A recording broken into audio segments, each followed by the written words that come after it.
So we are doing Healing Art by Angel assignment, which was to create a tree. There are no instructions, just whatever you feel in your heart. So she said to do. So this is what we're doing. And then we're going to talk a little bit about the assignment that we had this week. So I think the assignment was to talk about, identify behavior patterns that you wanted to get rid of in your life, and to do your self-talk. So like when you see it pop up, how do you not do it again? And to give yourself the self-talk to not do it again. That's what it was. So did y'all try to do it? Or y'all was like, I don't know what you're talking about. You did? I said. All right. What happened? Can you share one? Mine is pretty much stop doing for others first and do for yourself. So every day I was always approached with something that someone needed me to do. But then when I asked myself, Tandra, did you do anything for yourself? So then again, that would determine whether I say no or yes.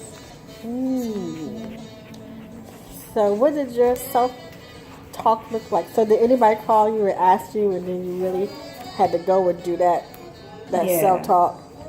They needed a ride, or they may have needed me to run an errand for them. And I asked myself, well, Tandra, are you rested enough?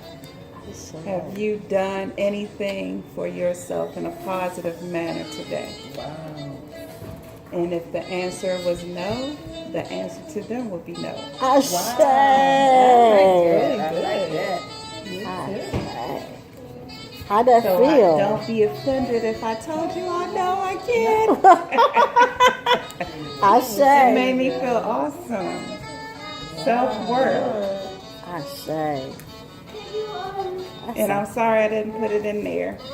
What you mean? In the group text. Oh, okay. Okay. What about you, Tiff?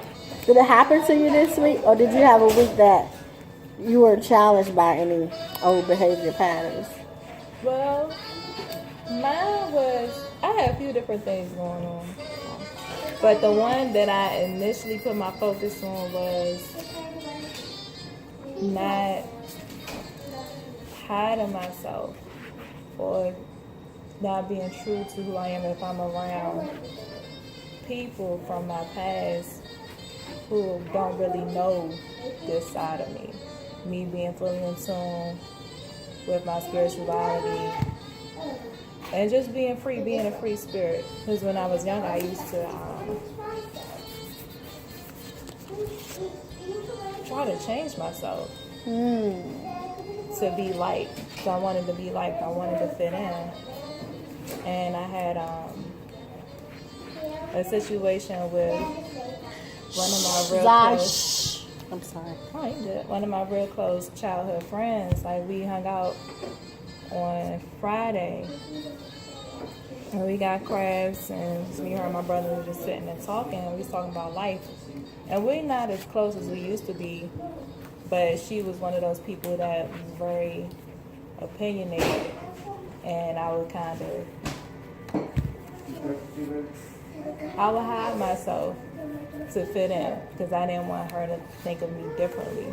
And in this particular situation, I was talking about like our views on marriage and relationships and friendships and stuff, and I completely disagree with everything that she was saying. And I was able to voice my opinion and be okay with that and not care about what she thought about it. I say. Did you have to self-talk yourself through it, or it just happened, it just flowed naturally? It just flowed. It flowed. I say. And the other thing was I was working on my gluttony, even though y'all always get on me about being skinny. But I eat a lot. I eat a lot, and sometimes it's hard on my digestive system. But like I have that mentality, I guess it's a mentality of lack or fear of not having enough. Okay. So I was talking through and reminding myself that it's okay if I don't have a big meal. It's okay if I miss meals. Like, only eat when I'm hungry. And I just eat because I want to eat because I like food. But that one, I had to do some more work on that one because me and Anton hung out yesterday, and we had like meals, but we went to the Cheesecake Factory and split a cheesecake. And y'all know that cheesecakes, one slice is huge. Yes.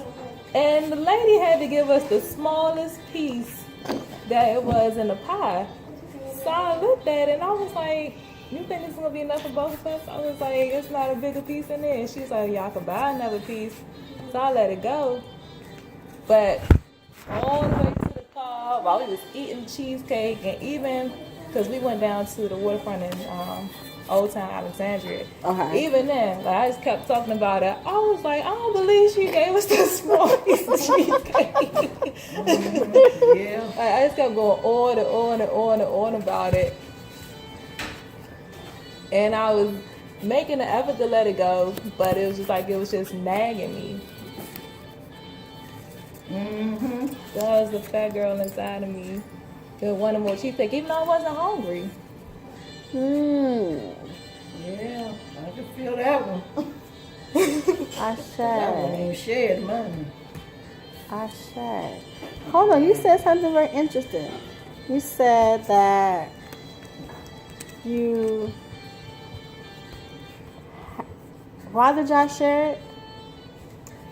Well, we wanted to, I didn't want a whole piece by myself, and neither did he. But he hadn't had cheesecake from the Cheesecake Factory. So it was just an experience. Uh-huh. And, of course, I wanted some too, so Right. I was going to help him eat it. But You were saying something about when you were growing up. Oh, I missed it. Okay, I gotta remember what you said. The fear of, Because the fear of something. It not being enough. The fear of not being enough. yeah, thinking that my gluttony came from it not, a fear of not having enough, or not being enough. Because I always ate a lot. I eat less now than I ever have, but I always had a huge appetite. Okay. And what was the fear of not having enough? Where'd that come from? I had to think about that because we had food for the most part when I was young. So I don't know what that was, but it's just a form of greed. Okay. That I don't know why it was there. So what I thought was so interesting is that you had noticed that came from a fear of not having enough. And if you have that fear, then the cake had to come to you and not be enough. That's a good point. To point that out to you. To show you, you know what I mean? That's another area that you're getting ready to shift. Looking at their picture, I'm gonna need a lot of therapy, right? That's a good point. And I had we went to this class at the Meditation Museum yesterday about stress. And his definition of greed I had never heard before, but it's basically not being happy, being in the moment. It's like, it's always, I'll be happy if I had this, if I had that. That's what stress is. Greed. Oh, That's what he greed. defined greed as. And I never thought about it in that way. But I can relate to a lot of that. I show. So I put it in perspective for me. I show. I show. You guys are so awesome. Very interesting. Oh, I love that. Yes.